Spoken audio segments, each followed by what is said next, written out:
Hello, and welcome to another episode of the Black Briefing. I'm one of your hosts, Samantha Douglas. I'm Wild Style Pichelle. I'm the token white friend, Jesse Brown, City County Council. We have Jesse as a guest host. For me, that was like so much like, yeah, absolutely. It's the Black and Brown Briefing podcast. You know what I mean? Black and brown. He's not brown. I did have an old coworker who just looked at me and was like, "So your name is Jesse Brown," and he looked like that. I was like, all right, yeah, all right, I see What's wrong with that? Like, I was actually thinking though, like we actually have like a color gradation now. It's a gradient. It's a corporate photo of diversity. Yes. We used to have multiple shades of melanin, and now I guess that's still technically true. But anyway, Jesse being here allows us to get into white people business too later on, right. So that's fun. It's a method to the madness. There's a method to the madness. But it's been a crazy time, y'all. And I know you're going to be like, oh, I wish y'all had talked about this or that or whatever. It would be impossible. It's insanity. I promise you, it'd be impossible. It's just too much going on. But I know a good chunk of today is probably going to go to our first topic. And it's because I feel like there needs to be like some conversations had that we haven't been having yet, which is like shocking to me. So we'll go ahead and get straight into it. Well, I guess first, how was you guys' holiday? Was it wonderful? It was. I didn't go anywhere or do anything but skate because my family don't celebrate holidays. So. Oh, I didn't know that. Yeah. Okay. Is that a religious thing? They say it is. Oh, okay. Anyway.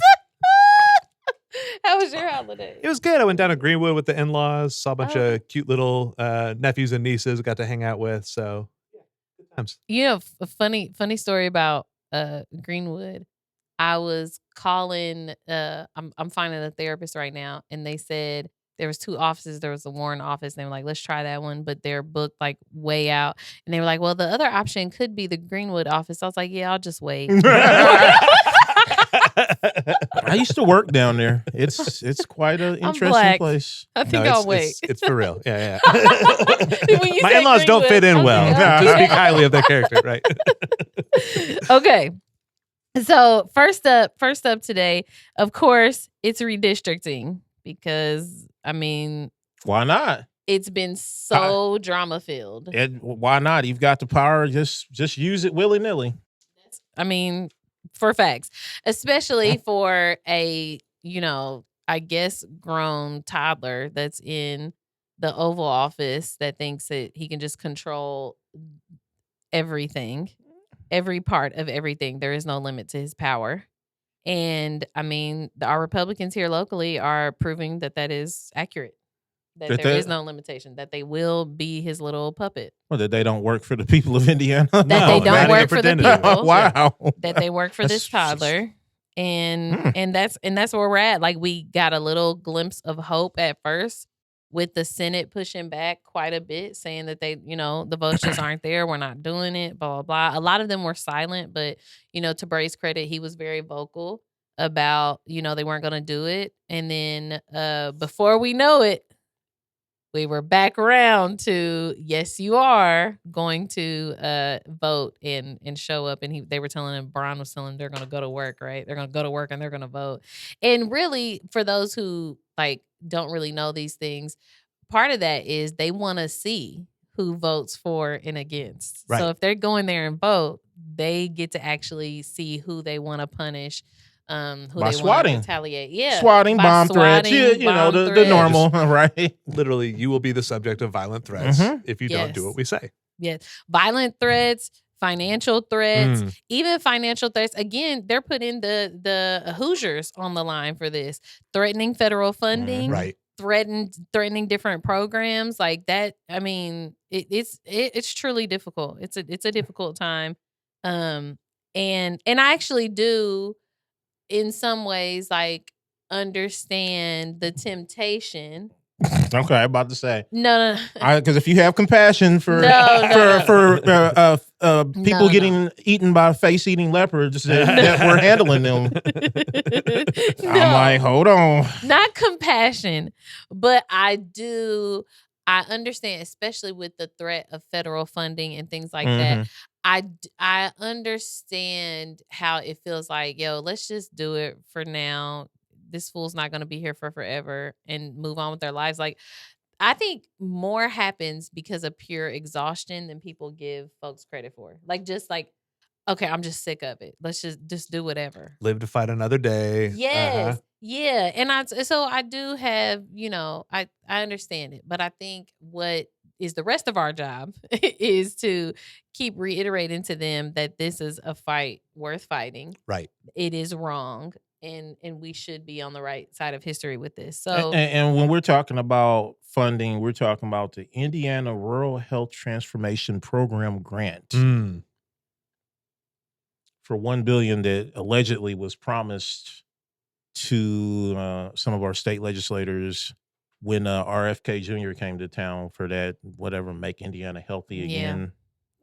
Yeah. But yeah, it's quid pro quo. I have it on good information. This is the grant that we're not going to get if they don't redistrict. Which it's funny to me because anybody who's taken even 2 seconds to look into Donald Trump's finance history, even if he promises it right now, what are the odds that we actually get that money? Like the people that tore down the east wing of the White House still waiting to get paid. How many contractors has he stiffed over the years? Is all of them almost? Yeah. Political friends, people went to jail for him. Oh yeah. Oh man, it's bad. Like that's one of the worst things about a lying, manipulative crook. You can't trust a single thing. Right. You can't trust. Like I used to be like one of the things that people liked, and I still think it's one of the things people like about him, but it's just incorrect. That when he says things like, "Oh, at least at least he's honest," right? Right. Saying, but it's just like, no, is he? Like you can't even hang your hat on. He said he didn't know anything about Project 2025. Right. Yeah. Right. Well, was he telling it like it is then? Don't feel like it. He can't remember who these people are that he's personally pardoning. Yeah, right. None. I don't know who that guy is. Price is the thing. You got Dr. Oz correcting you live in a press conference in the White House. It's like, yo, what is I feel like this is like some kind of Chappelle show skit. It is every day. Need to every day wake up from. Like, this is out of control. I think about it all the time. Let me tell y'all, I cannot get out of my head the Chappelle show skit where they're saying, the black, for those who don't know, it's the Black Bush. I might put that in the video somewhere, but it's the Black Bush skits. But there's one where he's at a conference table and and they said, and they're asking about the war. And he's like, oil? Who said something about oil? Bitch, you cooking? And then they keep sitting there talking. And then after a minute, he smacks the water over and runs. And it's like, I swear to God, we are seeing that every single day. Every single day. Trump is like, knock that over. Right. Like, and hide this. And he's trying to cut Snap again. Yeah. Because the Epstein files have to be released by, was it December 19th? Allegedly. That's right, yeah. And they said they're cutting all of those. They said they're redacting. Oh, yeah. They're intentionally cutting Republicans out. We're going to get a solid black page of Epstein files. Finally, transparency. Right. But anyway, okay. So back to this redistricting. So and this is over 2. Because Indiana is not quite the powerhouse in the union. 2 congressional seats that go to Democrats in Indiana. At 2 seats. Right. This is more than likely not going to sway the House from Republican to Democratic control. My favorite thing is looking, because I still keep myself on Twitter just to be in the belly of the beast, paying attention to what conservatives are saying, even though I think it's damaging to my psyche. But I want to know what people are saying. And when I watch all these Republicans be like, wait, how low is turnout in Marion County? Right. Exactly. What if we're poking the hornet's nest? What happens when these people wake up? Yeah. Wait a second. Hold on. This might not be such a good idea. You remember that scene in Pearl Harbor, and maybe that should be our opening cut right there. You remember the scene in Pearl Harbor where the Japanese guy looks and he's like, I think we just awoken a sleeping giant. Uh-huh. When after they bombed Pearl Harbor. Yeah. And then you got 2 nukes dropped on you. Right. It's like, this feels a lot like that. Yeah. It is a lot like that. A lot like that. And of course, I took a vow not to criticize the Indiana Democratic Party until the redistricting fight is further along. Did you? I did. I didn't, so I'll speak up. Don't worry. I didn't either. But before I said agreed to not do that, I had made a status. Indiana Republicans had done more to increase voter turnout with this redistricting than the Indiana Democratic Party ever could. For real. That's a fact. And of course, the previous me felt that way, but obviously the new me. You had a change of heart. You had a change of heart. Sorry about that. No. So I'm gonna put the map up on the screen so you all can follow along with us. But the way that it's hilarious redrawn these districts. I have 2 congressional districts in my council district. My biggest in his council district. In my council district. Council. My neighborhood will have 2 different congressional districts. And I have a strong feeling that if things went, and that's a big if, and I don't believe it would, but if things went the way Republicans wanted to on the map, that my congressman or congresswoman possibly will probably have their offices in downtown Martinsville. Yeah, right. And I live in Riverside. I live in 33rd and MLK. Martinsville. That's what I understand, right? Yeah, it's ridiculous. Such a great reputation in the community. Yeah, I could have. I live in the 3rd ward, and my representative would be representing. Was it Bedford or Martinsville, all of Morgan County? Yeah. I mean, we're talking about places like I think Trafalgar, Bargersville, a bunch of sundown towns over there. Bargersville's not bad, but Martinsville is. This is like of the maps that we've seen proposed up until this point or like floating around. This is the most egregious against Marion County. Like this is the only one that we've seen that splits Marion County into 4. 4. Like literally. And we knew, I said this multiple times from the beginning that you're going to have to pizza cut Marion County in some way just because we're just so population dense. But this is absurd. This little hook situation that you got going on for the new 7, where it grabs like the Geist, like the northeast area, goes out to our eastern boundary and then scoops back round. It's like, what in God's name? Like, what is happening? This is insane. And then, too, they did nothing for District 1. It's going to stay ours. Let's just be clear. District 1 is still a Democrat district. I don't know. Y'all put all of Lake County in this. You didn't even split Lake County.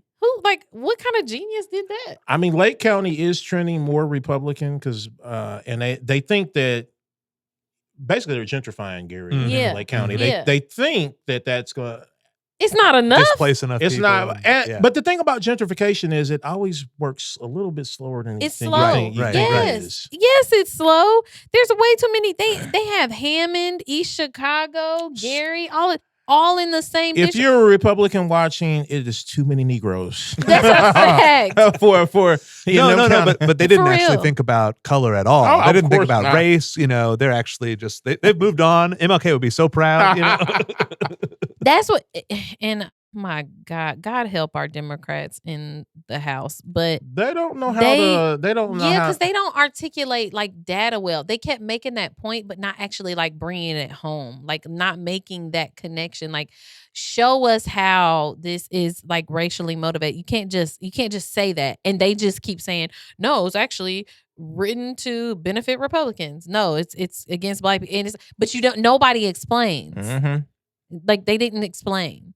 And so we have to do a better job at making those connections. Give me the data about it. Give me how they literally have the dividing line splitting in half our Black communities right through Marion County. The biggest historic Black neighborhoods are getting carved up. I've said this oftentimes, but Black folks are like wings on the city. Mm-hmm. We go northwest, we go northeast, and they have a dividing line right through the middle of our communities. effectively cutting us up so bad that we will not have effective representation. And that's important. But nobody articulated that point well.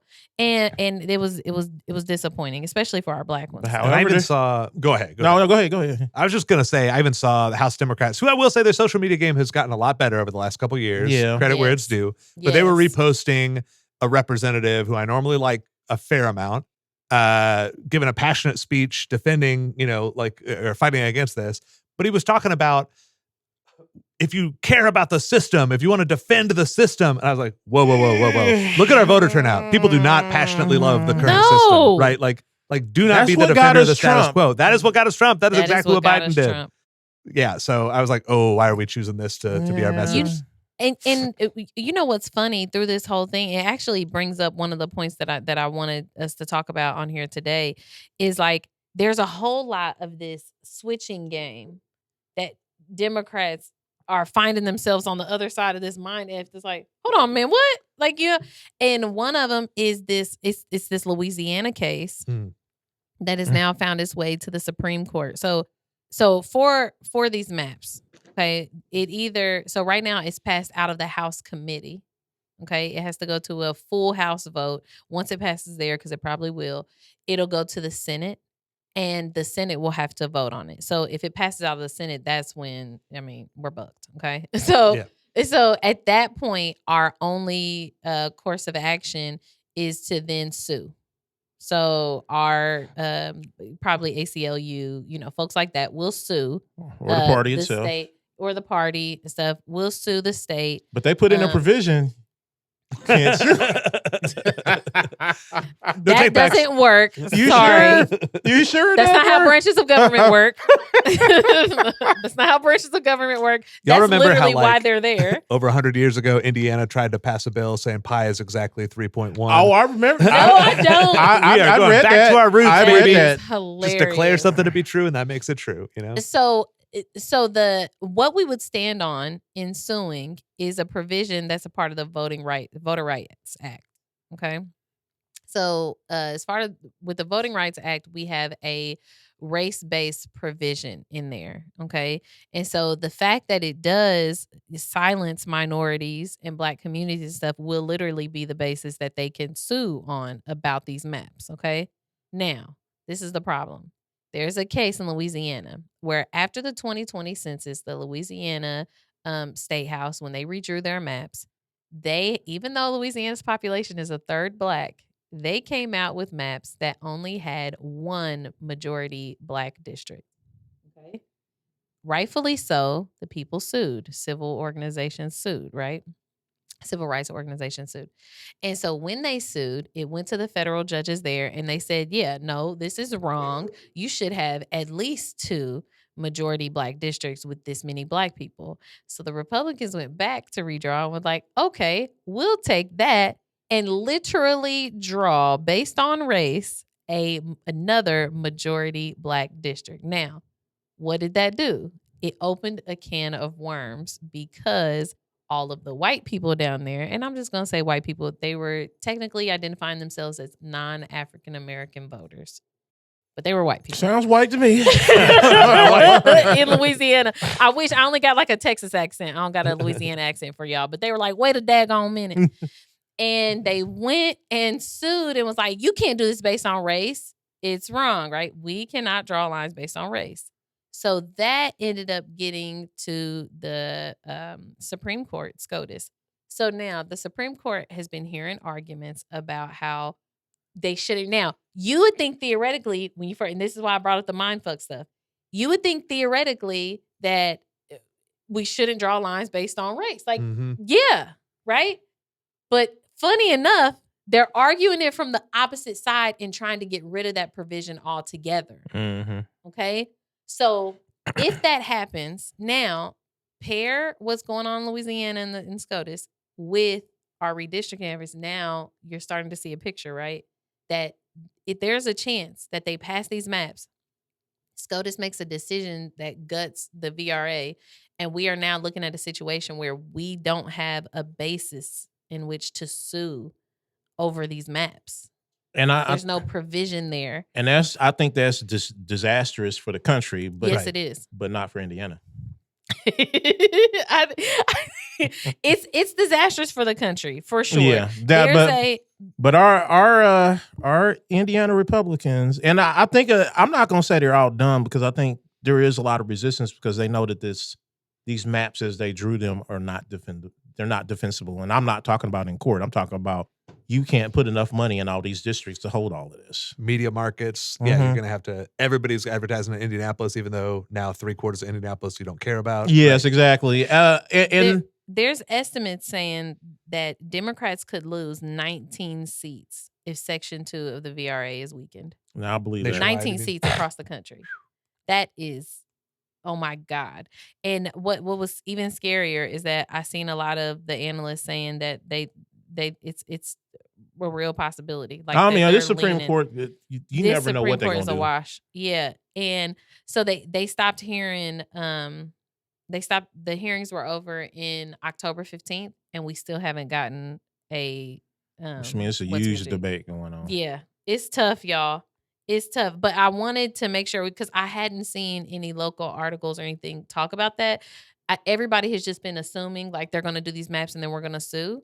But what if they take away? Yeah. But what if they take away the grounds for which we can sue? What happens then? Well, in Indiana, now the rest of the union is going to be bad, but in Indiana, I think the Republicans just bit off way more than they can chew. Yeah. One of the districts that they drew in, Democrats would have won in the last time Trump had a midterm election. It was plus Democrats. So already you done shot yourself in the foot right there. And then there's some other districts that they don't look like they're not, impossible for Democrats to win. I think one of the biggest issues that we've had, and I always say this, and again, I'm not ragging on the Indiana Democratic Party, because I love and support them, and I know that they're competent and doing the right thing always. But that's a powerful vow. Yeah, but despite all of that, we seem to keep having low voter turnout and candidates that I personally wouldn't loan $10 to. So it might be that low voter turnout is possibly because of apathy from our party, and not necessarily because everybody's a Republican. And you piss everybody off, and Republicans are pissed off. What happens is Republicans aren't going to go vote for Democrats. They're going to stay home. Right. Just like Democrats didn't go vote for Trump. They stayed home. Right. And I think what you create with redrawing these maps, especially the way they are, is it creates a space where we don't know. So everybody shows up. Yeah, exactly.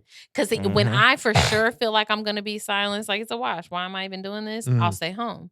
When I don't know for sure, and you got Republicans telling me, no, this is ours, and you got Democrats telling me, no, there's enough of us but there's no data on it. We don't know for sure. Right. And I think it's a perfect storm of getting people to actually go to the polls. I've watched both sides and their campaigns and how they're running, and they completely miscalculate everything. Yes. You look at what happened, how much money they poured into Cindy Carrasco's prosecutor race, and got the brakes beat off of them. Mm-hmm. Yep. Well, you look how much what's his name, the rich weird guy, Shreve, yeah, Smithers, Smithers. Joe Hawks has evil twin. You're right. There's a lot of evil twins out there. Evil twins. Yeah, but Joe Hawks says evil twin spent like millions of his own money and still got the brakes beat off of him. Right. By Joe Hawks. And I'm just gonna leave it at that. Yep. And we didn't even like him. Right. Let's be real. Yeah, Democrats, we were angry. We were going in there. I'm not gonna lie. I don't think I voted for him this time. I think I scratch voted for mayor. I did, and I apologize to my community for voting.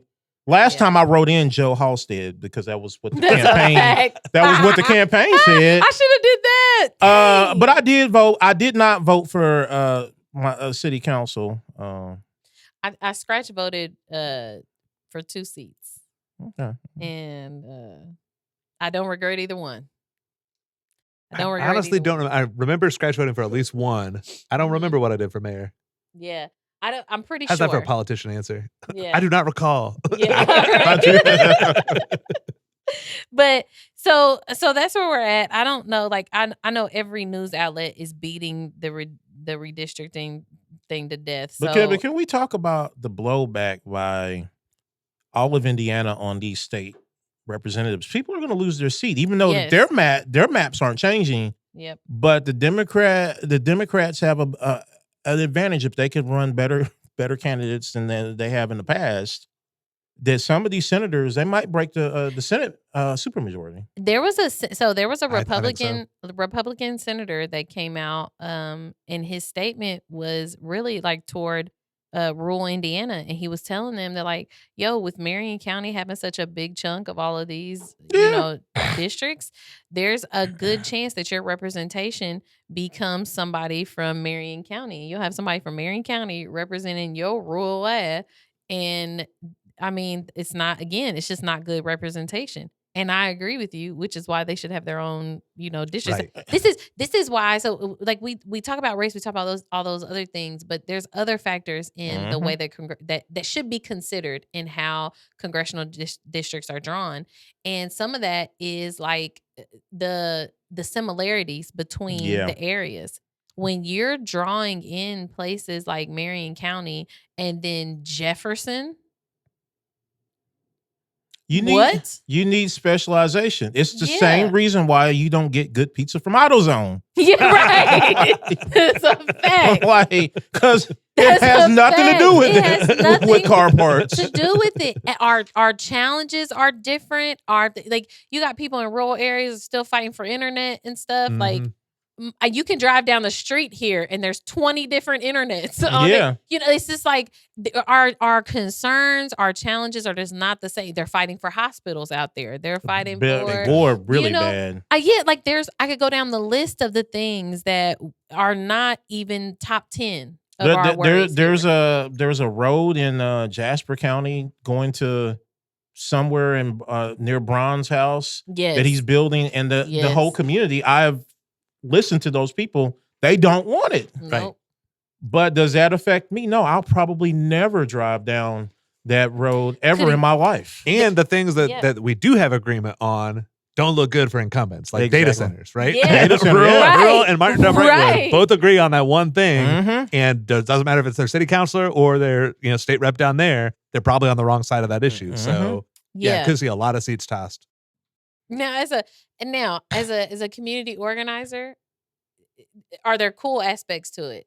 Yes, it's kind of cool that people would now kind of be not forced, but there's more incentive to learn about each other's issues and support in those ways, and maybe even a little coming together and education happening in that process. And I think those prospects are cool. I think more than that, just the shock of this whole thing to the system, I think ends up shaking out well for Democrats. Yeah, truthfully, I do too. Yeah, I think I'm honestly, I'm gonna be not worried about it. It's one of those things that now for the country, the Voting Rights Act, no, horrible. Right. Yeah, that's horrible. But for Indiana, no, I don't think. If this was a big win, Indiana Republicans would have done this immediately. They would have it would have got done last week. Right now, all the like far right people who are making the bomb threats and like supporting their state rep doing this, they don't understand, or maybe they do understand, but they don't understand all the implications. I don't think they do. They don't. No, they don't. There is a gentleman's agreement between the tiny little vestiges of the Democratic Party that still pretend to be alive here and the Republican Party. Ask me how I know. The first time they threatened to expel me from the Democratic caucus in Marion County was going after a Republican. Going after Republican Aaron Freeman. Yep. They literally said that was why, that was messing up their game. Yep. To the extent that they were gonna So when the gloves come off and there is open warfare, right, and you have put a large amount of Democrats in every single congressional district, you're going to have to spend money in every single congressional district to hold on to it. Yep. Just to hold on. You can't take anything. Trump's by not chance. coming with that money. Yeah, he's not. And we're trending more progressive. Yes. And Trump we're is growing in population in all the wrong ways for y'all. Mhm. Not just that. I want people in like Westfield, in Brownsburg, in Zionsville. Look at all the apartments being put up. Let me tell you who rents, not Republicans. Mhm. Those are Democrats coming into your community. Hamilton So- County is blue tinged purple. And it's only going to continue to get more blue. And this is and that's part of the challenge too, because there's going to be a time where this pendulum starts to swing the other way. And for Republicans, what are y'all going to want or expect from Democrats? Because that's part of that gentleman's foot on your neck. Right. Now. Is theirs exactly because that's what you're shaping up for. And I'm telling you right now, I'm 36. All of us that are coming up in these ranks, baby, you don't have a shot in hell. You better hope that you act like y'all got a little bit of sense right now, and maybe that'll appeal to us later. But I'm telling you, it's coming. I lack empathy right now. It's, I'm gonna say that it's right. coming. Well, and even among the people who vote Republican, a lot of those people are holding their nose as well. Oh, yeah. Indiana, what is Yeah. it? The biggest by far, 45% of people call themselves independents, Mhm. right? And maybe Yes. they're conservative independents, maybe they're not Democrats, But by they're any means. disgusted by But both they are parties. disgusted. But they're by it. disgusted by both And parties. if you look at Donald Trump's approval rating, if you look at every election across the country, it's like dog catchers in Georgia are turning Democratic. You know, Yes, like, exactly. Yes. Like Tennessee just came within 10 points. oh in yeah, a district I was that gonna put supposed that to be on our impossible, list. you know? Yes, I mean, Tennessee I immediately looked at the showing us Tennessee results, indicators. and what I did is I went and Googled the counties. One of Mhm. those counties had a black population of 3%. They had a non-white population of 12%, and she still won like 32% of the vote in Tennessee. Right. That Yeah. says a lot. Yeah. Yes, it does. Yes, it does. You know, and overall, it was a 6-way race, and she got 45% of the vote. 6 ways, 45% of the vote. That's huge. And I mean, look, we all know that Tennessee. I mean, Tennessee is like Indiana, so you know, it was a white woman candidate, but you know, misogyny in the South is very powerful, just like Yep. racism. Sure. Yep. For her to do that well there lets you know that, like, no, that things aren't going to go well. And these seats, like, No. I don't believe that they can capture more than And- one extra seat here in Indiana. Do you know how many people too that they didn't have any plans on running for anything, but just the prospect of this, like, I'm gonna run for Yeah, like right. y'all, that's bad news. I'm telling, that is bad news for y'all, for Republicans. It's bad news for Republicans. You And got- all it takes is really it's not all about money. We saw that with Carrasco, the prosecutor's race a few years ago, and Jefferson Shreve. Yep. Money doesn't beat all that. And honestly, it wasn't even. Let's put it out there. It wasn't competency of the Joe Hogsett campaign. That was one of the most incompetent campaigns I've ever seen in my life. terrible. But they still beat Jefferson badly. Mhm. Y'all remember the commercials with the black man? Oh, Where Hogsett was playing daddy to some young black kid? that young man. Y'all I remember felt- that? Yeah, it was Lord. That was. It was terrible. It was terrible. And I remember all I did was share it, and then people was mad at me for sharing. I'm like, but he the one that. Why ain't you mad? did. Yeah, Right. I didn't even say that bad, and people was going in on the comments, and then people was mad at me. I'm like, why don't you talk to Joe Hogsett Talk for putting to this him. commercial out? And they made it seem like he even had a chance of losing anyway. He did not He have did a not. chance of losing anyway. He y'all. I He was not. told the campaign people if he gets within, y'all show me polls that shows that he gets in within 10 points, I'll come out publicly for Hogsett. And it never happened. Because there is none. Because Right. there was never that close. Right. That's why Hogsett didn't spend that much money. He didn't have to. He really didn't have to. He just had to look like he was and do a couple of drunken Cupid Best rumor shuffles. I heard was that the Fraternal Order of Police, which if you've ever looked at Rick Snyder and how he talks about Indianapolis, Oh yeah. you would assume he'd be the first one endorsing Jefferson Shreve. And he wouldn't endorse him. Crickets. And I heard that was actually a 'Cause disappointment, they're weird. and they were expecting him to endorse Hogsett. And it came close, and he almost Yeah, did. he almost did. But- yeah, Oh my yeah. God. Yeah, I remember that was the first time he fed. I mean, that's not shocking though. If we look back at it now, I mean, record I mean, police funding. I mean, Yeah. doubled the Hogsett's pay. been a last great year. Republican mayor for them. That's a Yeah, he's fact. been one of the best Republican mayors we've had. Facts. Okay. I know we could talk about it all day, All right. but we are going to move on. I knew we were going to give a big chunk to that, but Next up, we got Wild Styles beef with the Wayne Township eviction judge. Wild Styles always in beefs, y'all. I am. You know what? So what I did was I made a post about the Wayne Township eviction court. It's small claims, but they mainly handle evictions like all small claims. Like 80%, something like that. Yeah, in Indianapolis. And I said, and the housing project, indiehousingproject.com says tenants given only 5 days to move out of their homes at Wayne Township Small Claims Court. And it goes and it talks about that people had verified that people were coming out of his court, and they only had 5 days after the eviction to get out, and which only equal to only 3 business days, because his court is usually on a Thursday. Well, he has courts on a lot of days, but the Thursdays, they only had like 3 business days to get out. So I make this post. A lot of people share it. There were some mean things said about Judge Coleman. That's not illegal. No, I think legally you only have to give them 48 hours or something. Really? Oh, it's horrible. A judge only has to give them 48 hours, or anybody? No, the judge can. Just the judge. Okay. But this is unprecedented. Yeah. No other. I don't think any of the other courts do people like this. Like most of them get 2 weeks. So I make a Facebook post about this. 2 weeks feels too short. It is, but I mean that's like. Okay. So I make a Facebook post about it. People said a lot of mean things about Judge Coleman, which I was happy about. Delighted by. Delighted. He deserves every bit of it. Something about a barbarian. I don't know. Yeah. Well, no, that was later. So the Facebook post was that. So then some of his supporters came in and was saying all types of wild stuff that was factually untrue, and they were saying that I said stuff that wasn't true. And I literally said that in Judge Coleman's court, like, you may only get 5 days, 3 business days. And not to say that he gave everybody like that, gave everybody 5 days, but he gave a lot. And so then, of course, it gets back to Judge Coleman, and he schedules a whole info session on a Friday at his court and a press conference.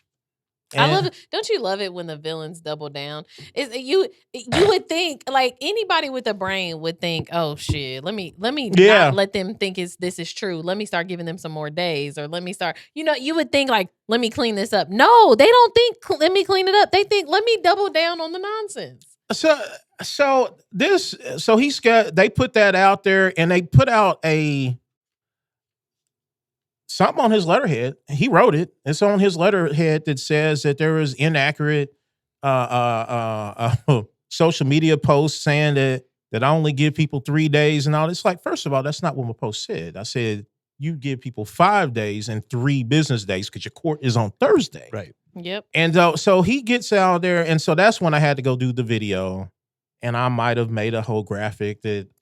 We could put the graphic up there. Yeah, we could put the graphic. Judge Coleman, the barbarian, because what he was doing, and then I had to go dig into his recent past and everything, and talk about, like, he had already told the Indy Star that that's what he normally gives people, and then the day the Indy Star was there a few years ago, he evicted a terminally ill woman, Jesus, and gave her 5 days. 3 business days to get out, and she was terminally ill.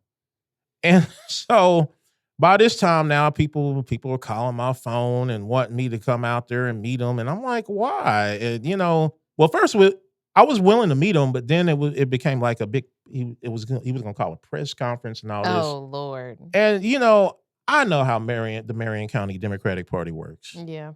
And so if I came out there and all of this by myself, and I had to tell the person over the phone, I'm like, then I got to explain to my dad I don't own a machete, but they threw one out there and said that I can't attack them with it. And my dad's going to look at me like I'm stupid because you should have known, son, that that's what they was going to do. Are you stupid? So I said, no, I'm not coming out there. So he has his press conference, and Mirror Indy covered it. And he cherry picked. He showed like 87 evictions from the previous 2 months, and he had percentage rate. He he had given most of those people 7 to 14 days. But the problem was in that time, he had probably 200 or 300 more evictions. He literally cherry picked them. So what Mayor Indy did was they looked at the evictions that he had Y'all done. couldn't see my face, but my mouth dropped. My jaw dropped. So instead of having to go fight what he cherry picked, Mayor Indy looked at the evictions he had done the day before he had that press conference. Yeah. And they found that he evicted most of the people and gave them 5 days, 3 business days. So then the update was we looked at what did he do for Thanksgiving? Because most of the other courts were off. Yeah.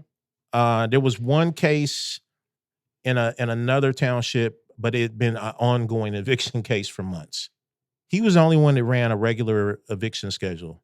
And so that Wednesday, Thanksgiving Eve, Judge Coleman evicted 70% of the people that he had and gave them 5 days, which because of the holiday equaled 1 business day. 1 business day. Instead of 2 business days. Or 3 business days. And and just for clarification's sake too, just to be clear, what is in his power to do? He can do anything he wants. I mean, I'm serious. He could have not had those cases on Thanksgiving Eve. They have complete control over what they put on their docket, which days, how it's scheduled. Because that's another issue is that in order for you to have, if you get evicted in Wayne Township and you end up in his court, you don't know when your eviction's coming up, so you're gonna have to be there all day.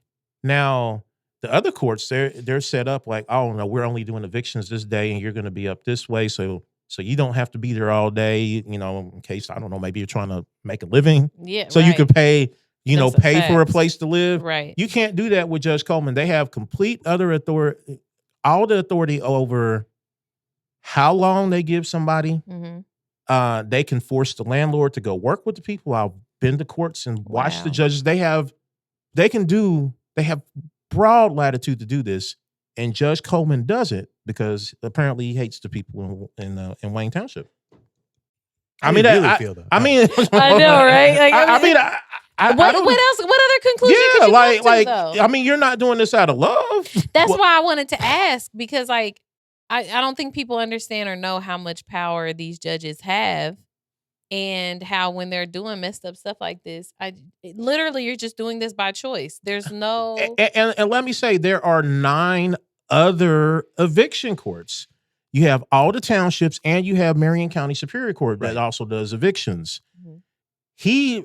Decatur doesn't have the volume. The Decatur is pretty bad, but Wayne Township has the volume, and he does this to a lot of people. In fact, a few years ago, he evicted more people in a month than the entire city of Fort Wayne, Allen County combined that month. Jesus. And, I did have one friend who knows Judge Coleman who was like, man, I think Wildstyle's doing him dirty. I don't think it's fair. I think he's trying his best. I was like, okay, let me try to hear you out. And, they're like, well, yeah, technically they have leeway, but what would happen? And you can't really abuse your power and blah, blah, blah. And the other 8 judges are and look at Todd Rokita. Exactly. Look at what someone can do, pushing the boundaries of what you're allowed to do legally, what you're allowed to do with your law license. But he actually cares about the evil things that he cares about, and he's willing to put that on the line to try to get his political accomplishments made. But I want to be clear. I want a judge that gets disciplined for being too kind to tenants. Right. For real. But I want to be clear. Judge Coleman. Is that abuse? I'm not asking Judge Coleman to put anything on the line. Almost all of his contemporaries, all the other judges, are giving people 2 weeks. He is the odd man out, literally. Like, I'm not asking him to do anything like to go above and beyond. Just get to the bare minimum of what of decency that your other colleagues think is decent. I mean, and just like as a judge, like, be considerate.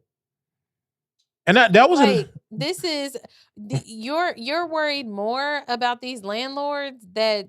I mean, they're probably in freaking wherever the fuck for the holiday and stuff, but you have somebody in your courtroom who literally, like, between you and some of the worst days of their life between them and some of the worst days of their life is literally you.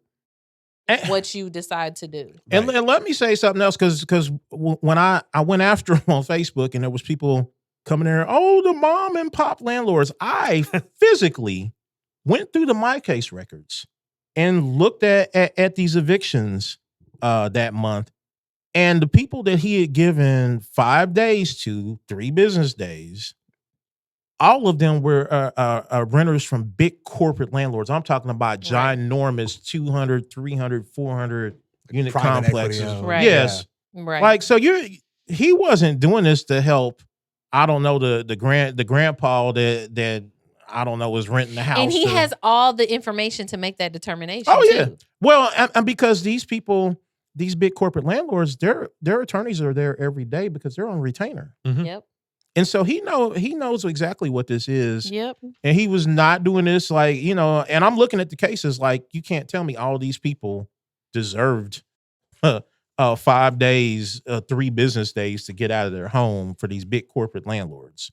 And that's not, and I understand that's like where we're putting the most focus on, but I really like the other argument that you started to make earlier, in that like there's so many other options too than just evicting them. Mm-hmm. Like, keep it in mind, like right now we're saying like you can give them more than 5 days, like Jesus Christ, but I mean also you could explore other options. You can tell. I've physically watched the judge tell the landlord, no, you will go work with the tenant on payment arrangements for this, and I'm not evicting them. And that's And that judge is still there, and to my knowledge, that person has never been had a disciplined or anything. I've never heard of it. So WoW gets into beasts, but they're good beasts. They're worthy beasts. John Lewis said, the good fight. Good beast, right? Yeah, it's the good beast. I'll try. All right, next one up. OPHS bungles winter contingency and dismantle the eviction prevention program. So those are really 2. I should probably split those. No, because it's the same person. It's the same person responsible for both. Yeah, so we really, I'm going to come up with a better, more creative name for this segment that has to do with Merkley and his mustache. And maybe that's what we'll call it, the Merk and the stash. But they bringing shame to the white man with mustache. Right. My community. The caterpillar that's doubling as a stunt double for his mustache. But they, OPHS bungles winter contingency. Again. My God. But if you've been following us for a long time, one of the things that we said is this white man has failed up. Hello. Many times. He was terrible with our homelessness initiatives. He's going to be terrible in this role too. And lo and behold, here we are, watching him and his mustache dance on the news.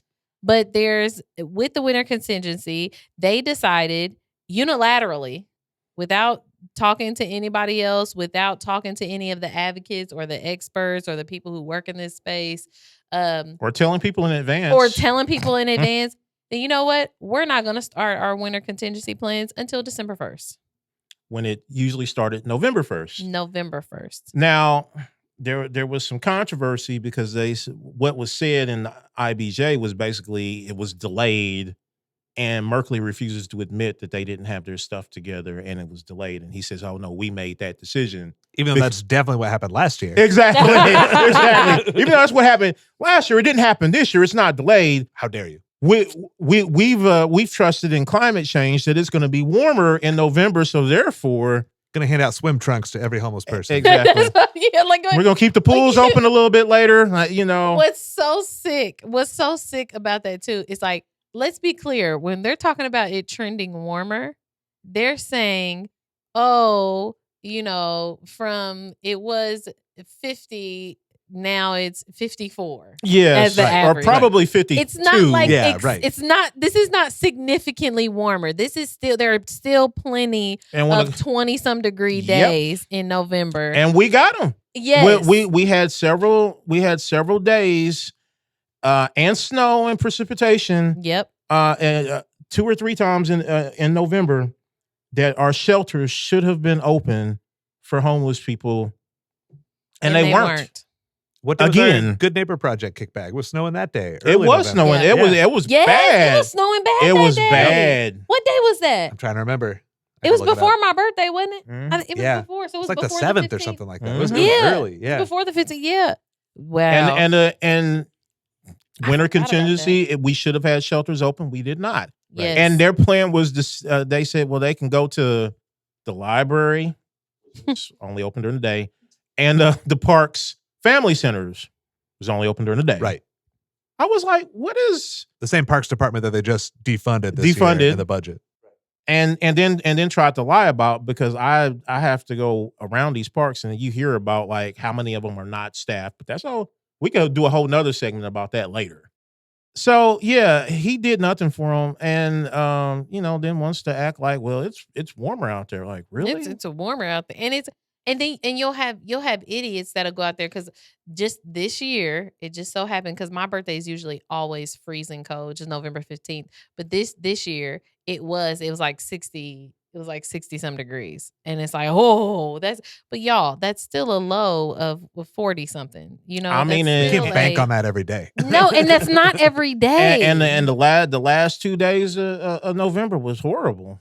Yeah, and our unhoused folks, they have to think about every day, not every. Well, they had some good days in there. Well, no, that's not how that works. Yeah, that's not how that works. You only freeze to death on the bad days. Right. It only has to happen once. Yeah, it only has to happen once. Oh my god! But check out his portrait in here as he's telling everybody, let them eat cake or let them eat snow. Look at his view of the city, looking down on all the peasants. He says, we have witnessed November warming over the last few years, he said, as he looks out at the. And let me put this on the screen. Yeah, I'll put it up. Let them eat snow. At all the peasants. Figure it out. I have a warm home. Why do you have a warm home? That's cool. Thanks, bro. And he's also dismantling. Well, he says that. And that's part B of this. Yeah, he's also dismantling the tenant advocacy program. Yeah. But real quick before we leave off of that, what was it? $400,000, right? Oh yeah. That they just admitted. Yes. They just finally admitted in committee hearings this last month in November that they had underspent to the tune of $400,000 for winter contingency last year. The one that was started delayed. Super late, right? Where a bunch of people froze to death on our streets. I was about to say, people died. People did die last year, and we talked about it. People died because of this. Go back and watch. There's recordings of Merkley's confirmation hearing. I think I was the only no vote. And it was because a dozen people came up to testify and talked about how horrible the conditions were. When we had money, we could have just given those people hotel rooms. Yeah. $400,000. And it's not like we didn't know winter is coming. Right. That's every year. We knew winter is coming. Jesus. Just like last year when he bungled it, he knew that the next winter would come. Yes. And I would have a lot of empathy and sympathy for people who, because I don't think there's any department in our city that has enough funding to really get the job done. But when you are just making up these BS talking points and defending the decision and letting your boss, who's actually causing these problems, get away with it, and you're not letting the buck pass you and you're holding the line, well, then you welcome this, right? Yeah, you're saying it's your choice. You're saying it's your decision. Yeah. You're saying it's based on data. But that's so now I guess we have to critique you. That's why it's so important that you had so many other people, advocates, experts in this space, stuff saying that, no, they didn't talk to me. No, they didn't talk to me. The article that I have linked in the description down below, you see a whole bunch of that. Pastor Green, nope, didn't even know about it, didn't hear about it, nothing. I mean, and the worst part is, if we had known, maybe we could have done something to take up the slack, but we didn't know until it was too late. Take up the slack, or to tell you, no, that's a dumbass idea. Yeah. I will give the city a very rare Jesse Brown praise for food access in November. Yeah. Right? So there was the snap cuts, and I don't know if maybe the mayor was on vacation, so somebody competent got to do it. I don't know what happened, but I do know that the city put some money down right away, and I got a lot of philanthropic partners to meet it. Yes. And that we provide a lot of money and helped avoid people starving. Yeah. And that just shows, and that happened like with very little notice. It wasn't like winter is coming. It's going to happen every year. Yeah. So it seems like we are actually capable as a city of coming together and solve these problems when we admit there's a problem and when we ask everybody for help, as opposed to just say, no, actually, we didn't want to open earlier. Yeah. This was what we wanted to do. And we know that's a lie, but But since you said it, now we have to take you at your word. Well, now you're dumber than you already exactly. looked. Jesus. So the eviction prevention program. So talk about TAP. I don't think we've talked about TAP. We've talked about. Oh yeah, because we were talking about during the budget. Yep, I went off about it then. Yeah. So yeah, I actually emailed Director Merkley. I was very, very respectful. In fact, I'm gonna post the exchange. We'll put it up. On put the screen. exchange, and I because the rumor was that it was being dismantled, and I said, "Dear Director Merkley, I'm concerned about recent reports of the tenant advocacy project being dismantled for 2026." And I go and ask some very specific questions, 2 of which he did not answer whatsoever, so I have to go ask it again. But he tells me, "Wild Style, thank you for your email. I'm unsure how this misinformation manifested itself regarding dismantlement of the tenant advocacy project. As you may know, I am one of the original architects of TAP. Lie. We need a lie button. And further developed the program and the city's response to eviction diversion over the last 4 years. I advocated for and was granted additional funding for the city county council to continue supporting the program in full in 2026. Now, I wasn't part of a whole lot of budget conversations, which, cool, thanks, appreciate that.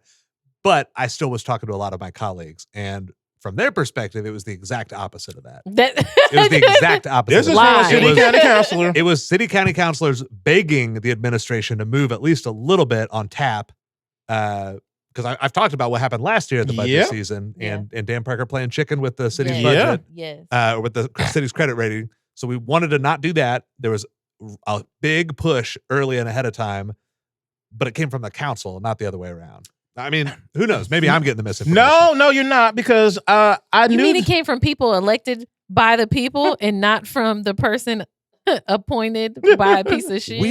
Weird.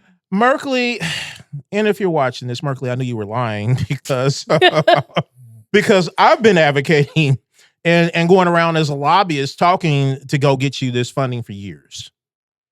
Merkley, you were so incompetent that you did not know that you talk about you further developed the program and you're one of the architects. You're so incompetent that you don't even know that one of the original tenant navigators was a woman named Kenita Pichelle, and it's my aunt. Some other people I've known my entire lives. One of my neighbors, my mom, helped staff the tenant advocacy project. One of my best friends runs it. You think we all stupid? You know what I'm talking about. You think we all stupid, Andrew? We're not all stupid. That lets me know that you actually did not have much to do about this, because you wouldn't have written something like that if you had even been able to look at a piece of paper and seeing that Kenita Pichelle, and my last name is Pichelle, it's not very common, is a tenant navigator. Idiot. It's embarrassing. Idiot. But as of or that you were around from the beginning, that you guys were involved in helping. Jeff Bennett came and talked to us about this. In fact, the CICF just put up a post about them hearing from us as community ambassadors about the rental assistance program, which was the tenant navigators works alongside of that. So we've been in there since day one. Right.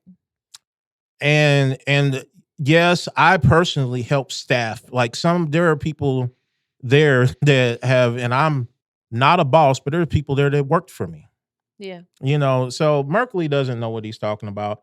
And Merkley, you, as of taping of this podcast, you didn't answer my other 2 questions about, since you said that they all. When did you ask him that? I asked him to provide me a direct me to the job posting and job description. Oh, yeah. Of the new tenant navigators, since you're getting rid of all of them and you told them they could reapply. Well, that should be a simple. I'm saying, when did you send him this? Oh, I sent him this last week before Thanksgiving. Last week.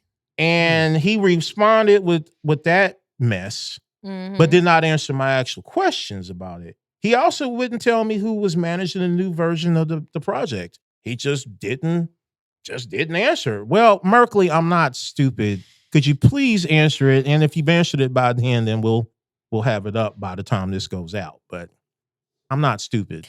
It's not. He's not going to answer because he doesn't have an answer. And what they're probably trying to do is scramble and throw something together so he can send you a link or something. Yeah. Like that's because it doesn't exist.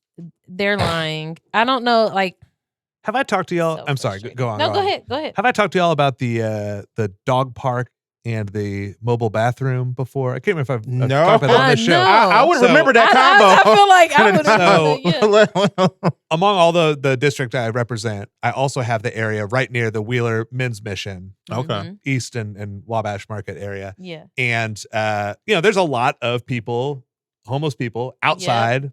Which means they're preyed on by drug dealers and pimps and all sorts of problems. There's violence there sometimes. Not super popular with a lot of the neighbors, right? Which I do understand where they're coming from. Although, we got to be empathetic. We got to find solutions that are human focused.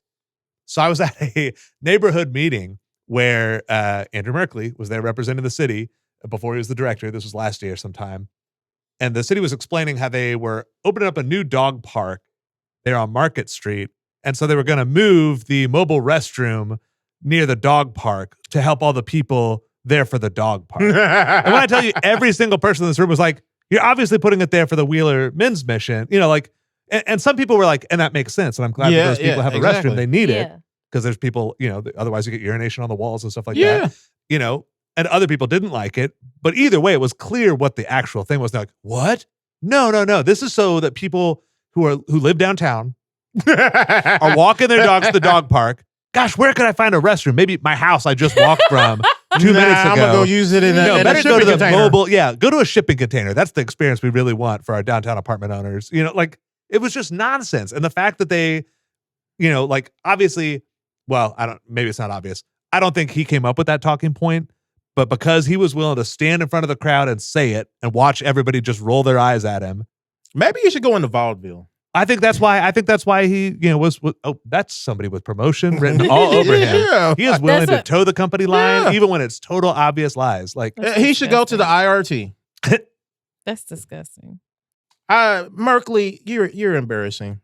So embarrassing. But I was respectful in that email. Embarrassing. I regret all the time that we spent up so much force making sure we didn't get a terrible deputy mayor that I feel like we missed you. Yeah. We should have directed it towards you. That's a fact. Well, both. Both, yeah, but both were bad. Both was bad. But I hate that we lost that steam, that we didn't just bulldoze that too. And I don't know, in fairness, I don't know if it would have worked at that point because the council had rejected 2 already at that point. So I don't know if we would have had the juice to reject another person. But man, we should have put up a better fight. Yeah. We should have put up a better fight. I hold that because I think about that all the time. He's terrible. Now, would they have put up somebody else terrible? Probably. You know what I mean? Like that's, he's got his job through attrition, though. It's like, it's really so frustrating. It's so frustrating. So, okay, next up, we have the Indy City Council moves inmate medical money after 3 deaths at the county jail. Well, I promise. We've been covering the deaths. I feel like we've been tallying them at this point. We've been tallying them. We've been tallying them at the new Justice Center. The new and that improved. Was built to be safer and more humane. Yep, and it's been more deadly both for inmates and sheriffs. Yeah, I mean, it's been equal opportunity in there. Equal opportunity, but this has a funny story because this is kind of this is not a funny topic, but it's kind of funny because this is another one of Wild Styles beefs. It's not. It's our favorite counselor. It's Leroy. And I promised him a segment. And Leroy got your ass too. He was telling you, nah, that's not what it is. Watch, it's gonna be a different. And we did get a different article. And Leroy was right. Mirror Indy put out an article or a blurb saying that he had directed like $6 million away from the inmates' medical fund, and he got on my post and he was like, "That's wrong. It's this and that." Well, he didn't actually explain it. He said it's wrong, it's poorly written, it's misleading, blah, blah, blah. And if they do a correction, or they retract this, are you going to be as vocal? Okay, well, Leroy, you were right. They were wrong. You moved $630,000 from the inmates medical fund. Mirror Indy retracted it. Good job, Leroy. You were right. You only moved $630,000 from. But he isn't mentioned in that article. Yeah. He's not mentioned in the article, but we'll get to that. He's not mentioned in the article at all. But they moved $630,000 from the inmate medical fund in a year that they had 3 deaths of various medical issues. Yep. So Leroy, pointed out that he wasn't mentioned in the new article to me privately. And so I went and look for the ordinance, and his name is the only name on the ordinance. The only name, Leroy. Your name is the only one. You put your name on this. Don't blame me. And I'll tell you, right before we voted about it on Monday, I said, I find this totally unconscionable. I don't see how we could possibly vote for this. I think it's immoral. And then that vote went 24-1. Jesus. And so how they've already been around trying to explain it to people. Well, they didn't use the money, and this is how we do, just so they can use the money. Okay, well, you killed 3 people. Right. Yeah. You killed 3 people this year of medical issues. Yeah. I don't know how they did it. So by moving the money from medical in a year that 3 people have died, you incentivize them to kill more people next year because they know you'll move the money again. Your job as the Public Safety Committee and the Public Safety Committee Chair, Leroy Robinson, would be to find out why people are dying in our jail. Yeah. That we spent $600-something million to build to be more safe and more humane. Instead, you've incentivized death and destruction at the jail by moving the money. Like, we didn't use this $630,000. Well, you had 3 people die this year. When was the vote on this? Monday, this week. Past Monday. Yeah. Just and Monday after Thanksgiving. It came out last week, wasn't it? Yeah, and it was because a documenter was sitting there in the public safety meeting, and they heard this. Yeah, and they didn't quite understand it, what was going on. But that's how I knew, because I wasn't there. Yeah. So shout out to Mirror Indy, even though the initial article was a little bit wrong, it alerted us to what's probably been going on. I don't know how many times they've moved money for them. Yeah. Well, they definitely moved. So I got into it with the sheriff last year when there was an Obama FCC ruling change that stopped letting them charge prisoners so much for phone calls and video calls. Mm-hmm. And the sheriff wrote a letter being like, well, this is really unfortunate and disappointing. Take that for Obama didn't do anything. I was like, wait a second, what? And so, you mentioned how disappointing and bad it was that we were not allowed to overcharge and just rip off imprisoned people. Yes. And I wrote, and I was like, hey, I find it really disappointing that an elected Democrat is saying that this is one of the very few things that I actually thought was a great thing. I don't think that's disappointing at all. I get that makes your job harder because now you have to come to the council and ask for more money. Or we're stopping fleecing prisoners. Or you could go to ICE. Yeah, right. Which is what he did. Forrestal is the devil. Yeah. I think that there have been moral decisions made that I'm a person of faith, and I would not want to have to answer for those. I'll That's say a that, fact. But and my thing is, it's like, when's the sheriff up for election? Oh, he's not running. I know. For sure. I know. But who is? But who's running? And have they made any statements about this? Are they promising to do anything different? I said, okay, I want the audience. Y'all pick the bigger villain here. Is it Forrestal or Leroy Robinson? I don't know.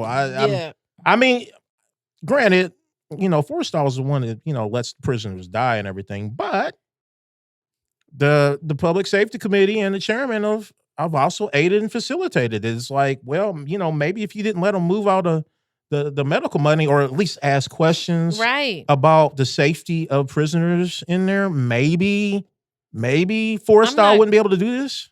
I've lost a lot of faith in our Public Safety Committee, period, with the council. Just, in truth, it's very rare, unless it's like a clear, it's very, and this feels clear to me, but maybe not to all folks. But I mean, we've consistently been let down by them. Yes. Police chases and from outside. And nothing happens. They don't even investigate. Like, to your point, like they don't even try to get to the bottom of anything. They don't even try to get the public more information, because that's the other thing too. It's just like, you're an elected official. You are there representing other people. You do not have to have all the answers yourself. You could literally take these things that are being proposed, take it out to your community, be like, hey, they're proposing this thing. What do you think about it? Like, that's the other piece that I don't think that we emphasize enough, is like, we don't expect you to just know it all. No. And just know where everybody stands, or to be like this perfect, saint that just constantly thinks about other people and blah, blah. But on the things that you don't know about, or on the things that you're not clear on, or the things that you think that you are, go and ask your people. I mean, that's what the job is. I mean, as the public safety chairman, you have to know that 3 people died in this. You have to. But in case you didn't have to look very far to freaking find somebody who would tell you. My God. But if by chance he watches the podcast, he would have known, because we definitely talked about it on the podcast, haven't we? He mentions the podcast every time I see him out. Well, Leroy, we just want you to care, bro. We want you to do better. Yeah, like we do. I don't hate you. Now, the families of those people, I mean, they could hate you, but I don't hate you, bro. It'd be understandable. Yeah, it would, completely. I've been sitting here thinking, do I even want to say this on the mic just in case? Because, like, for a little context, last year, if I haven't mentioned this, VOP and every Democrat other than Kristen Jones voted to change municipal code to make it harder to bring special resolutions. They were that upset about the ceasefire resolution. Oh my goodness. They literally talked to everybody, got 18 sponsors before they talked to me about it. I was like, you could have just had a conversation. Like, I'm not that unreasonable. So I hate to like mention things about how city code is structured, because maybe they're just going to go and quickly change it real quick. But we have a lot of power as the council that we do not currently use. Oh, I know. We have like the investigative committee. Yeah. It's not like that's earmarked only for investigating the mayor and Thomas Cook. We could do an investigative committee about whatever we want with subpoena power that we would actually use. I'm not saying we should. That's probably a waste of taxpayer money. But like, I mean, when we people who are like, what am I possibly going to do? It's like, your hands are not tied. Hands are not tied. I mean, the biggest thing, I once got an email from Leroy saying that the city council had no other job than to be a fiscal body. He said that. Sure did. So the time, so Leroy, the time that you actually had the leverage as the fiscal body, you was like, here, take the money. Yeah, you killed 3 people, but take the money and do whatever you want. Have a pizza party at the end of the year. Which is funny that he used that terminology, because I have people who are on the board of animal care. And those people are like, hey, we want to talk about the policies. There's some things that are very unpopular with volunteers and with the community. And so we just like to get into that. And the mayor's people said, oh, that's actually not in your purview as the board. You're only a fiscal body. You're only allowed to say yes or no on the budget. You can't actually propose the budget. You can't ask us for policies. You can't do anything. Until the people were like, some of us board members are attorneys, right? Like, can you show where exactly that is? And they're like, Jeez. oh, I don't know where you got that misinformation. No, of course you're able to do that. So they just, they say it until somebody calls them on it. It turns out, actually, that's not true at all. They've just been lying to you because it serves their interests. Yeah. So, ooh, there's y'all, we have a new segment coming up later, but on Brief Thoughts, I have something for this. I have a brief thought for this, because that's Jesus. Okay, we have to move on, because we're getting there. ILEA.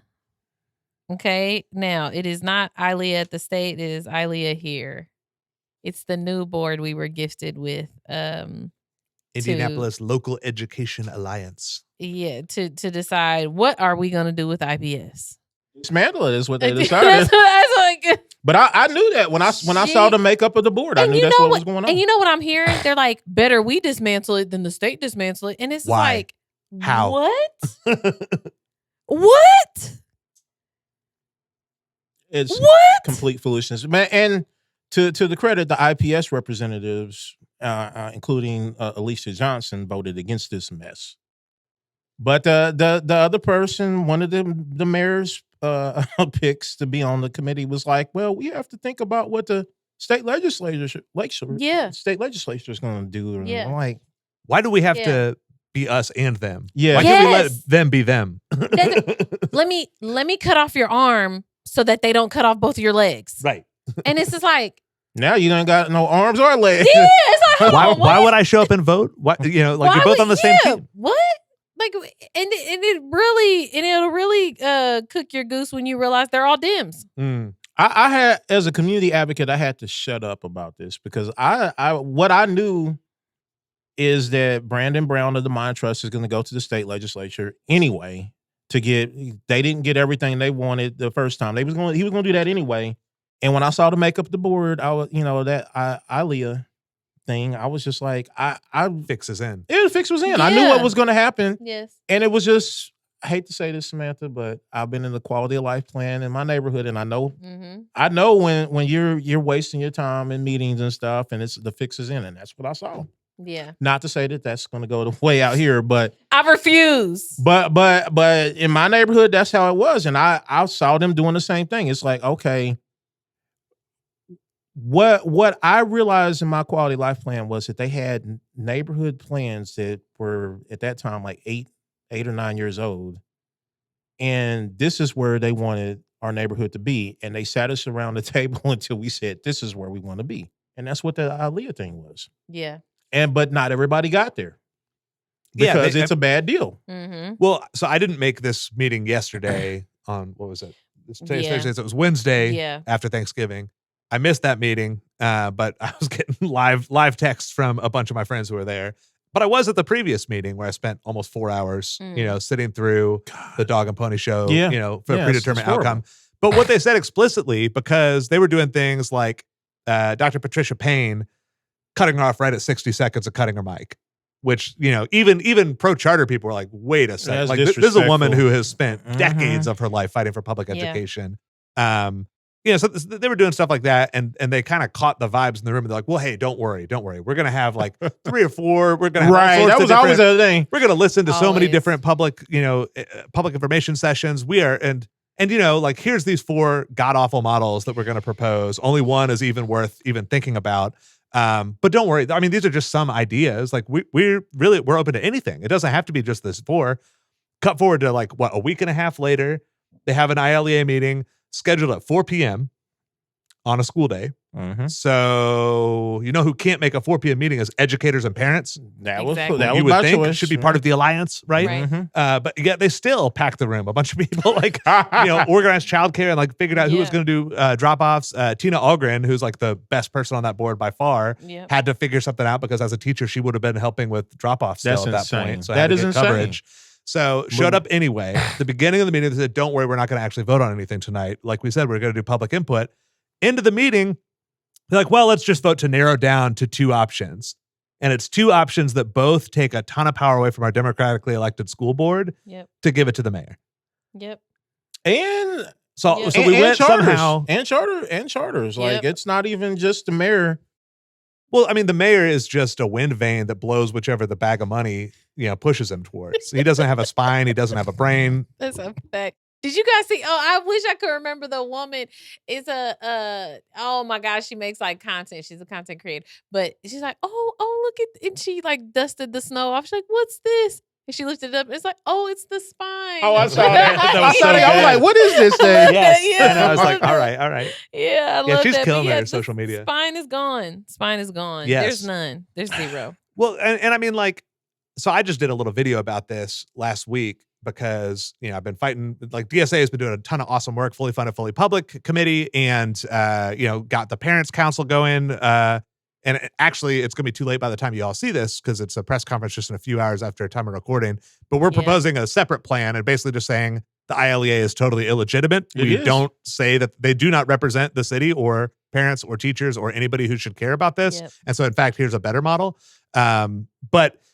So anyway, I was doing a bunch of research and just like looking back, and I was like, okay, like, let me just remind myself, catch people up, because I'm starting to get a TikTok following and stuff for people out of Marion County who don't know Joe Hogsett as well. Right. And so I was like, let's just look at like how many different like headlines from news stories can I show?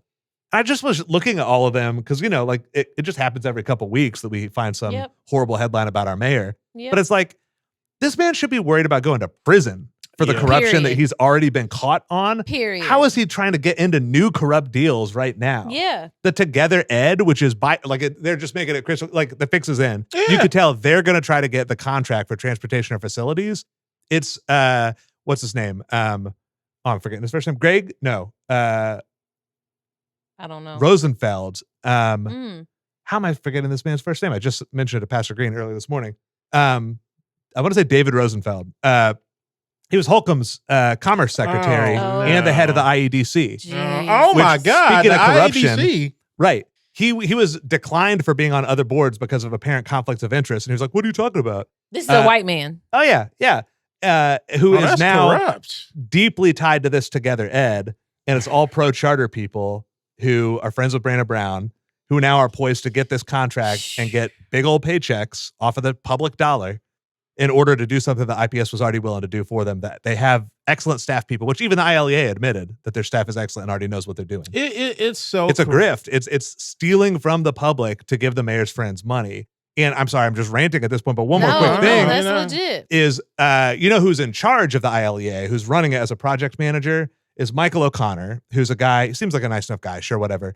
Hogshead donor from the past, imagine that. And how are they paying him? Like, why would he volunteer his time? Oh, it's because ever since Judith Thomas left the city, they have not filled that role. And so they're taking a deputy mayor's salary and paying this person to dismantle Center Township only. Getting paid so much money. And he gets $40,000 a month for this. What? Yes. 40,000 taxpayer dollars a month. Didn't go before the council for approval. Well, hold on. Judith wasn't getting no $40,000 a month. No, she Nope. was not. So I don't know. They took like her executive assistant staff and everything else. Who knows? But like, yeah, $40,000 a month. And if you look at you should try to find them and put them up. What these little PowerPoint slides that they proposed look like. My wife was just messing around one evening and was like, for this new plan that we're going to propose at this press conference, and she made a much more logical thing that looks actually better, but like theirs in 2 hours at home. On PowerPoint by herself. Right. And so we're like, we should invoice the city $40,000 for this. No. You should. You should. Please send it over, please. Jesus. That's outrageous. $40,000 a month. I did wonder where that was coming from. We should have talked about that sooner, but I always forget. There's so much stuff happens in between us recording that I forget. Which, as a reminder, just a point of context, we could have funded our parks department the same level we did last year, as opposed to taking $200,000 of it and still had like over $100,000 left over. If the mayor had just said, no, I'm not spending taxpayer money to do the Republicans' work for them, why would I do that? No, I'm not. Like, I'm over 11 different school districts. Why would I spend a bunch of time and taxpayer money fighting against one of those 11? Exactly. Also, too, just as a side point, I would like to point out that we do not have a deputy mayor of neighborhoods and haven't had one for a long time. And our neighborhoods feel zero different. No comment. I was just thinking of that when you were saying that. It's like, oh, yeah, they haven't. Funny enough. The administration doesn't care about neighborhoods. Whether somebody's there or not. So, I mean, we're the terrible leadership. I mean, you when you have everybody's hands tied behind their back, it doesn't matter if you're a deputy mayor. Because I knew some good deputy mayors, but they had both hands tied. They had both hands tied behind their backs. Terrible leadership. That's the other thing too. Like, oh my God, what were we talking about? I was talking to somebody about something with the city, and I was like, honestly though, like until we get a whole regime change, that's what we're in. Till we get a whole regime change, it's gonna we're gonna continue to see stuff like this. I just don't I was talking to somebody about is Hogshead gonna make it to the next election? And unfortunately, it feels like he will. But at the same time, thanks to Vape, that's also Yes, also on the flip side, Vape. He should not like you said. You should be worried about prison time. Whether you're keeping your seat as mayor should be no, that's done. Right. No, that's done. Obviously not. Obviously not. And right now it feels like an obvious thing that he's gonna make it to finish his term. This is crazy to me. This is crazy. And the fact that we keep glossing over the fact that there's a whole lot of allegations. And I know technically he didn't get allegations, but the stuff that he did is enough to raise suspicion on him as well. Absolutely. So, I mean, his staff was sexing developers, attorneys, and everything else, and they were They had he was sending poems to what? He was sending poems in the middle of the night. He's a poetry freak. Freak is right. Freak is right. He's a poetry freak. Everybody. Yeah. The worst part, and I got to give her credit. My wife told me to watch this podcast a couple months ago, and I was like, yeah, I'll get to it. And then I finally watched it this last weekend. It was a podcast Brandon Brown did on charter folk, which is apparently the nation's top pro charter school podcast. Oh my God. They're interviewing him. And they're like, man, how'd you get away with this BS? Like, you seriously, you got away with this? This is ridiculous. And he's like, yep, it was 20 years of fighting for this. It was before my time on the Mind Trust. Mind Trust has been pushing for this. They talked about how in 2011, they had this opportunity schools report that came out, and they were able to trick Indianapolis public schools into doing the innovation schools, which was basically just what they called for. And the other thing they called for was mayoral control to get rid of the democratically elected school board. And he like kind of paused for a second. He's like, and the ILEA is going to do their work, and that might happen. But it was like very obvious that it was like, oh no, the Mind Trust need to cut these this. clips. Oh man. And God, both he and the guy interviewing him were like, like, how did you get away with this? And they're like, yeah, even our funders, the beginning of this session in 2025, they were like, there is no way you're going to get away with this. This is ridiculous. You're going too fast, too far. People are going to revolt, but we did it. It's like we moved the Overton window. Even our funders were threatening to pull money, but we had to just tell them, don't worry, we've got this. And, and so I'm thinking back to that. Please send me that on link. Camera. Absolutely. Please send me that link. I will put that link. I was like, let me just find a couple clips. And I just sat there like this for like the whole hour that he's talking, just because it's nonstop craziness. I gotta drop that into. Well, we got to cut some clips of that. Yeah, and it just makes me remember because I was in some of the House committee hearing rooms when the ILEA was being proposed, and I was talking about how this was a Republican plan to destroy public education. And I remember Andrew Ireland's little smirk as he's like, "Actually, it's Democrats who asked for this." I remember and that. I know for a fact that was Joe Hogsett and Maggie Lewis. Mm-hmm. Who then happened to be on the ILEA itself and make this decision. So, the Democratic Party, by the way, if you care at all about the platform that we commit to fight for, says that we support public education and should be opposing this kind of stuff. And yet, two of the most powerful Democrats in the city are the ones leading the charge to destroy public education. Is it just two? No. Well, two are comfortable. I think Vop has put in some very their head and shoulders out there. Vop has put his head down and put in some quiet, solid work. Yeah, that shiny head. Mm-hmm. Okay. But who gets expelled? Exactly. Well, nobody's better here, but we have to because we're at an hour and a half. Oh Lord. I know, right? AES interview. So Black Indie Live.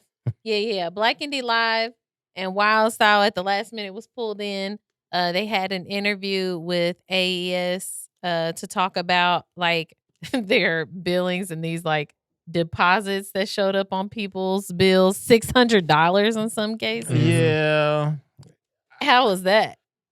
I'm sorry. I wasn't actually prepared to talk about it. Oh. I mean, other than like, I don't remember the people's names and all of that. Okay. But I was brought in like the last minute. I help out with Black Indie Live as needed. Yes. And they had made this situation where, well, we can only talk to you this time and this day, told LaRon that. And then they decided to bring an extra person. So he wanted to bring me in and listen. And what I gathered from it is that they admitted that they have problems with the system. I'm in research and I only had a couple hours to in advance notice, but I also learned that they also had problems with the same system and the exact same problems in Ohio. The exact same problems that we're having this year. Right as they're trying to sell to a big corporate behemoth. That's really strange. When I did get to ask them that, and they never said anything. They didn't even really acknowledge that they had problems in knock off the glass of water. Yeah, exactly. right. You see every day. That they were committed to doing more open houses, and they said, well, are the people calling, because there's been a lot of complaints that when this happens, they can't reach anybody. Like, well, are they calling? And I'm like, what do you mean, are they calling? I thought they was calling, one of the people that put his bills up there is a very connected person. and very smart too. I'm like, I would think, but who? This is what's. What do you mean? Are they? You guys have that data. Yeah. You're the best source of that data. Well, you would think. And if one person calls with that egregious of a story, like I was a manager at a call center, right? Like we'd be like, uh-oh. Yeah, exactly. Let's double check over these bills. Well, that's what we said. And so they talked about it was an error that the system flipped out and miscalculated. And then the guy went into some sort of hyper speech about, and he had the numbers to do this, and it was supposed to subtract and divide from that, but it did this and did that instead. And I was just like, huh? Sounds like some lies. I ain't gonna hold you. It sounds like I don't know what happened. We almost found a way to slip in a few extra charges. And we wanted to see listen, word to the wise, slip them in, smaller. Yeah. You know what I mean? Well, those might have made it by $600. I'm not missing that on my that's bill. Like redistricting to 9-0. That blows up the game. But you put a little $20 deposit, and I'm like, yo, what's this? What's that? You might be able to do some mad stuff on me. But they were adamant that before they even explained what went on, they were like, because they had read the comment section. No, they watched that podcast. I was like, if Brady can get over on that stuff, surely we can get past $600 deposit. They assured us that they do not get to keep the deposit money, and it somehow it doesn't make the money. I don't know how they tried to explain it. It didn't make sense. These people aren't getting their money back? No. Whatever deposit that they were charging, even if they kept it, they didn't actually profit off of it somehow. And I was like, really? How does that work? Like, they give you the money, but you don't actually profit off of it? I don't know. But it's like banks telling you, but we're just holding it. Yeah. We don't profit. What? That's the business. Or it's that person that loaned money to last week. I'm just holding it, bro. It's yours anytime. But I'm just what? Just hold it. I'm not profiting off of it. How do you not profit off of money coming in? It was a lot of stuff that was said, and all I can say is they committed to doing more open houses and trying to fix this. I don't know what's to nothing. They committed to nothing. Is what I hear. It's unfortunate to me that people get bamboozled by this stuff. I was actually just talking about this last night in a meeting, and let me tell y'all, there's nothing I hate more than when I'm putting the screws to somebody for some specific things, and the community comes in as human shields. Oh, no. Like, oh, well, she just said this. Well, she just said, oh, it was intentional. And this, if my BS meter is going off, just shh. Like, just shh. I promise you, it will work out for us all in the end. And if my questions are useless, guess what? Doesn't change a daggone thing, except they know that they're going to be held accountable. There's somebody actually looking and paying attention and hearing what you're saying. Like, that is important, and we have to do that work. And actually, that leads us to our new segment, because I have two things. We have a new segment called Brief Thoughts, y'all, because what happens as we go through these things, I think of like these just overall themes of stuff. That's like, man, I would love to have a space where we just kind of tuck those in there, where it's just opinion based. It's not a necessarily news articles or anything like that. One of them has connections, but the first one, and you spoke to this a little bit, and I was just now speaking to this, but I had a pastor in the past who said, people don't do what you expect, they do what you inspect. I like that. I love it. I like that. Black folks love, a rhyming word and alliteration and all that. Yeah, we do. And this is one of, and it sticks with me because I think all the time we need to do a whole lot more of inspecting, because my God, today we are expecting things that are not happening, just like the Brandon stuff, just like this stuff, just like with Ilea, just like with the community, the public safety committee, just like I could go down the list, and all of it just comes back glaring that we are not inspecting. We are not inspecting. And so we have to make sure we're paying attention, holding people accountable. That Mirror Indie article came out a week early, and I'm guilty of this too. I was not at that council meeting Monday either. I actually think I had a conflict, but we have to do a better job at when our media, when folks like Wildfire or me or Jesse, when we're raising alarms about things, we have to make sure we're following through, that we're reading the details, that we're calling our elected officials, that we're having these conversations. Now, sometimes it doesn't make a difference, but at least you removed excuse. Like we have to start inspecting. And then my other one, and I'm gonna let Wildside get his. My other one, real quick, is so a while back there was a chick who told LeBron to shut up and dribble. Y'all remember that? And it was around like the Black Lives Matter stuff and not standing for the national anthem and all of that stuff. And what's interesting is I'm actually going to argue the opposite point, because I'm going to take hers and actually use it where it's appropriate, because she was trying to tell a black man that he can't talk about or advocate being a black man in America. That's crazy. But where I do sometimes want to tell people, yo, shut up and dribble. We had Nicki Minaj speak to the UN about Christians being persecuted in Africa. Which is not a thing. Baby, shut up and go rap. Baby, shut up and go rap. Yeah, because she just she shelved her album. Oh my God. Like you behind. Get back on the job. Get to work. You in front of the UN. You belong in front of the stew. And let me tell you, this is not like Bono or George Clooney, or where people who are actually educated and advocating for things worldwide, right? Who it makes sense that even though they're artists or actor or whatever, it also makes sense for them to go speak to the UN. Or like Akon when he talks about stuff in Africa that he's invested in, stuff like that. She been advocating for cocaine use or something like that. I can but understand my God, that. what does she have to do with it? Nothing. Okay, shut up. Also, more recently, you got Mike Epps talking about Snap and how it's a good thing that black folks was cut off. Listen, bro, go find a mic and a stage, my guy. Because talking about Snap is apparently not for you. I was so sad by that. I was legit sad. I was like, oh hey, my man, God. So on.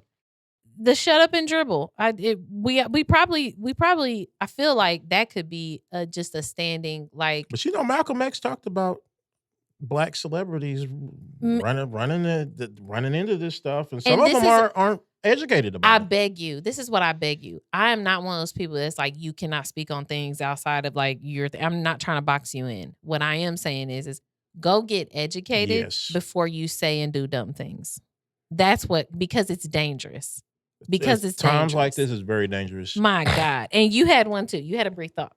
Oh yeah, conservatives that want to be won over. Want to be won over. Prove me wrong, bro. Prove me. Look, I know some of the conservatives. They come to my page and they want to argue, or they want to be won over. Like literally, one told me last night they want. Well, y'all calling us racists and bigots, and this is, it's not going to win us, bro. I don't care. I'm not trying to win you over. I don't care about your thoughts. There's enough people not voting now that if they actually started voting.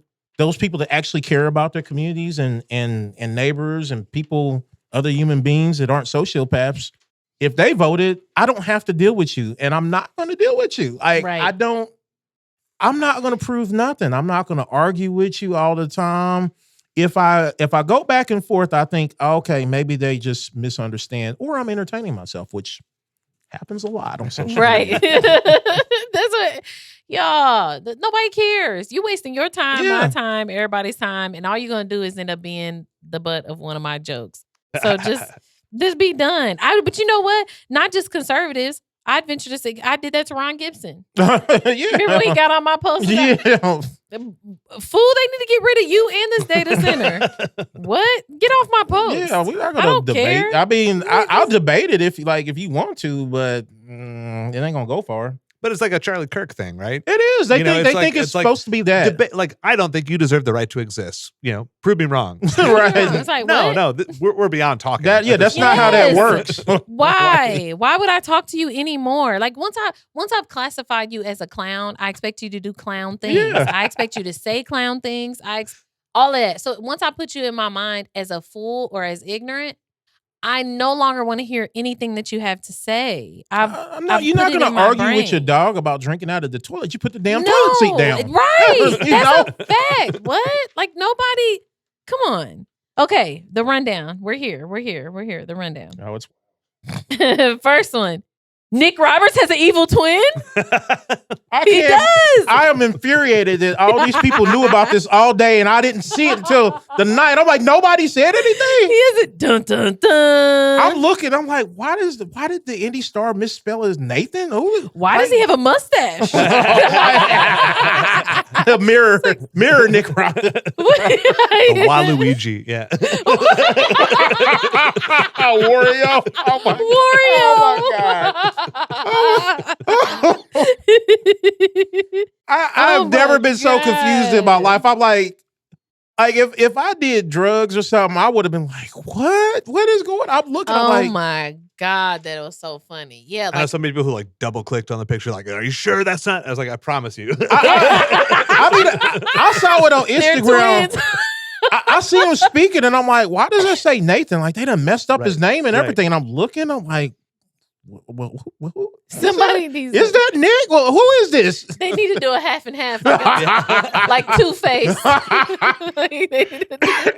And it's just the mustache. The mustache, the only thing is different. Yeah, right. But this was definitely a Spider-Man moment. You said Spider-Man earlier when you said he has the slightly sneakier just eyes. the slightly evil looking eyes. The evil eyes, the dark soul. Oh, hilarious. You know, one of my favorite things, Dana Black put up a post that said Nick and Nate Roberts defy all twin science. Yes. And somebody commented and said Nate's testimony is simply far right wing propaganda talking points. And Nick Roberts responded and said, he's an idiot. He's like the Grinch. Like, you're an idiot. In that same thread, too, have y'all seen Jackson Franklin, who's running for Congress in the 5th District? Yes. You know, he's a triplet. Whoa, wow. And all three identical triplets are all like Bernie Sanders style Democratic socialists. Okay. So how did you guys figure it out? But these two managed to. You know, speaking for folks who have siblings that you just don't get it, let me tell you, I promise you, same household, same parents, same everything. And somehow, some way, they just turn out different. Okay? Yeah. I mean, I argue with my dad about a lot of stuff, including homelessness, but we won't talk about that. We got in an argument in another continent one time about that. So somebody put this in my messages and I absolutely adore it. But somebody said during the testimonies for the redistricting or against redistricting, the committee hearing, House committee hearing, they said KSB is testifying about redistricting after disenfranchising black dems and candidates. Womp, womp, womp. I mean, but in fairness, they did call a subject matter expert.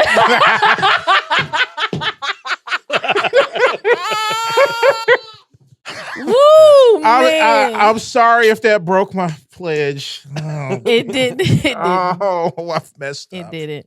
But I mean, that's tough. Kudos to them Kudos to them. I wanted to make sure I uplifted that point because yes. Dems performed well in rural Tennessee. We already kind of talked about that, so I won't go back into that. Black woman, like we had to at least mention this. I know it's been a little while now, but a black woman was forced to deliver her baby on the side of the road. And this is common. We have talked about the way that they treat black women in hospitals on this podcast so many times, and specifically pregnant black women, and how our infant mortality rates and our maternal mortality rates in some of our zip codes rank with third world countries and stuff. We've talked about this till we're blue in the face, and still we are doing this nonsense. I was happy to see though that the hospital was swift. Yeah, to fire everybody involved. Yeah, and it was a black leader of that hospital. Okay. Okay. I didn't know that. Yeah, it was a black man. I'm pretty sure that's the picture I saw. Black man quickly fired all of them. Love to see that because you cannot continue in this way. But this is ridiculous. I feel like it just underscores all the things that we've said before, so I'm not going to go back into it.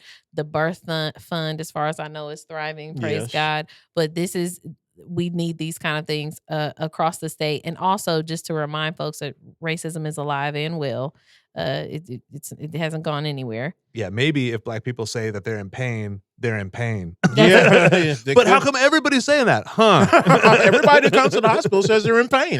Maybe a pregnant woman who says she's in labor is in labor. Right. I think she is the expert above any doctor. because it's her body. Right. And there's a whole freaking cantaloupe coming out of it. They told my mama that too over at Methodist all them years ago. Yeah. And she definitely, my dad drove her right back, and she definitely had had my little brother within 23 or 27 minutes. I can't remember. It was one of the two. I've had 4 children. Let me tell you, nobody can tell me that I am not about to drop a human being out of my body. Nobody can tell me. Nobody. So that, like, we have to stop.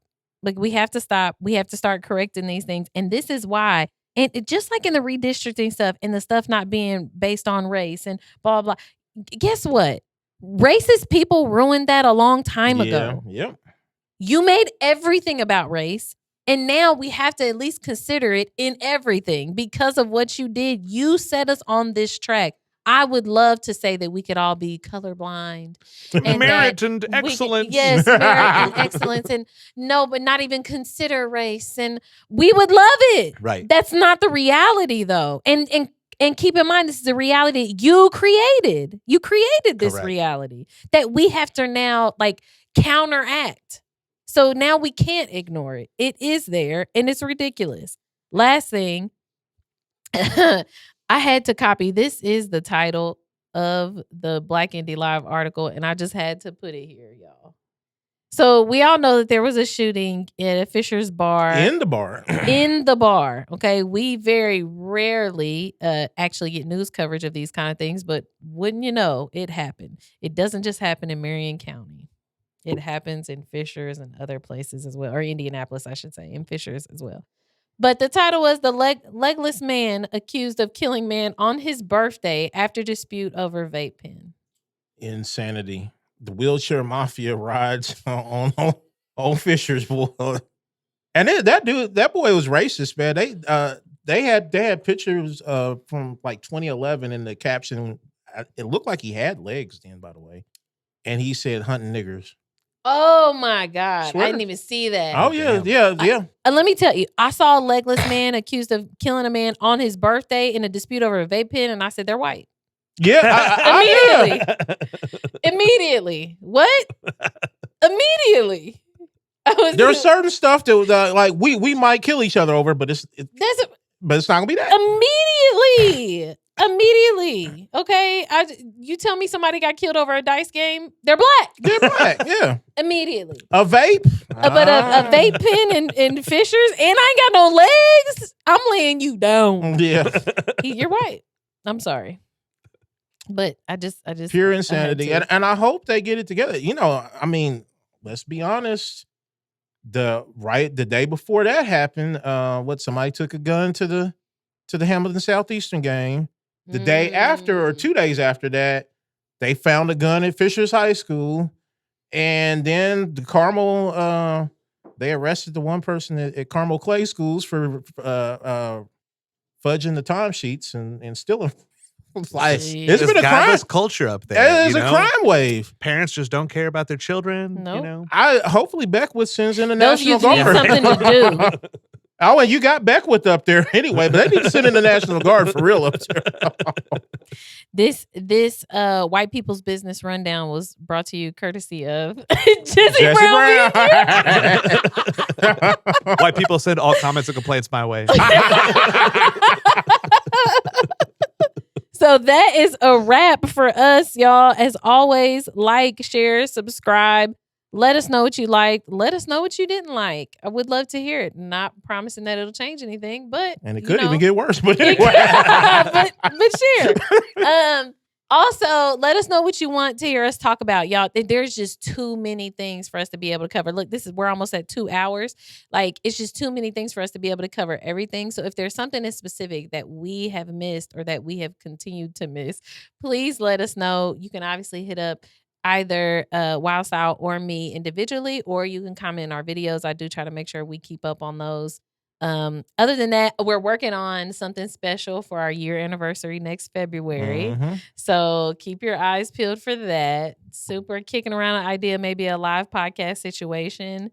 Yeah, it'd be fun. We're definitely thinking about it, working on it. If you want to contribute anyway, if you want to be a part of it, anything like that, let us know. Other than that, I think that's it. Thank you all so much Thank for you. being here Yeah. with us again for another episode, and we will see you next time. Peace. Know how it is.